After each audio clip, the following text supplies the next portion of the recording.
दोस्तों, लतीफ़ खोसा ने फिर अपनी वही बात को दोहराया है जो पहले भी कई बार दोहरा चुके हैं कि खान साहब की इमरान खान की जान को खतरा है, इमरान खान की जान को खतरा है। एक और भुट्टो को लाहत में उतारा जा रहा है। शर्म आनी चाहिए अता तारड़ को, मरियम को इमरान के खिलाफ एक मजहब कार्ड इस्तेमाल कर रहे हैं। आपको पता है ना दोस्तों, अभी ये चल रहा था कि खान साहब का जो है ना एक केस चलेगा। खान साहब का जो केस है या जो पाकिस्तान के अंदर जो इंसानी हकूक की जो पामालियाँ हो रही हैं उनका एक केस चलेगा इंटरनेशनल कोर्ट में, और वहाँ उन्होंने एक वकील रखा है। तो लतीफ़ खोसा ने इसके ऊपर बात की कि आप फिर एक मजहब को हवा दे रहे हैं, आप फिर खान साहब को, अब पूरी कौम को किसी जुनूनी को आप इश्तिहार दिला रहे हैं कि देखें ये जो इमरान खान है ये तो यहूदी एजेंट है। तो उठ के खड़ा हो जाएगा, उसको फिर मार देगा। जैसे पहले वजीराबाद में हुआ, एक शख्स ने गोलियां चलाई खान साहब के ऊपर और कहा कि मैंने तो इसलिए गोलियां मारी हैं। तो फटाफट उस बंदे ने फौरन एक उसका बयान आ गया, फौरन ही हमले के फौरन बाद ही कि देखो मैंने तो इसलिए गोलियां चलाई हैं कि ये तो गुस्ताख था, ये तो अजान हो रही थी और स्पीकर चल रहा था। कहते ये इतना शर्मनाक है, उनको शर्म आनी चाहिए।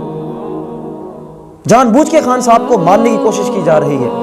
बेसिकली लतीफ़ खोसा साहब प्रेस कॉन्फ्रेंस कर रहे थे, उनसे बहुत से सवाल किए गए। तो लतीफ़ खोसा साहब ने कहा कि अब हम एक तहरीक चलाएंगे। तो उनसे पूछा कि आप किसके खिलाफ तहरीक चलाएंगे। कहते जब आपने तहरीक चलाई थी उस वक्त 2007 में, वो तो डिक्टेटर मुशर्रफ के खिलाफ थी, वो एक डिक्टेटर था, उसके खिलाफ चलाई थी। अब किसके खिलाफ आप तहरीक चलाएंगे।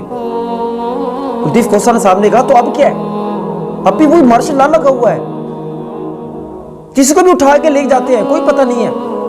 आइन को तोड़ा जा रहा है, अदालतों के फैसलों को नहीं माना जा रहा।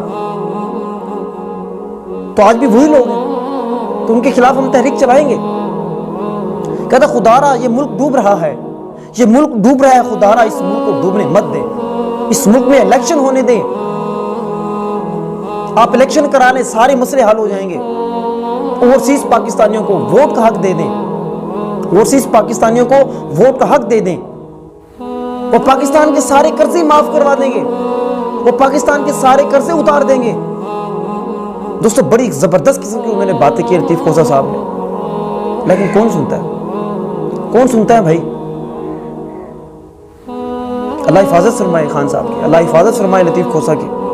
आज के दौर में जो हक सच बात कह रहा है, वो अपनी जान को हथेली पे रख रहा है, वो अपनी बच्चों की जिंदगियों को गैर महफूज कर रहा है।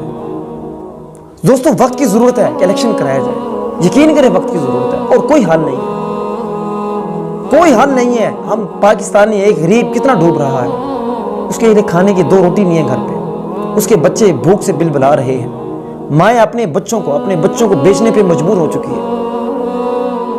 सोचे क्या हालत हो चुकी है हमारे इस मुल्क की। सोचना चाहिए, हमें सोचना चाहिए, अहले इक़्तिदार को, अहले ताकत को सोचना चाहिए। बहुत शुक्रिया, अल्लाह हाफिज़।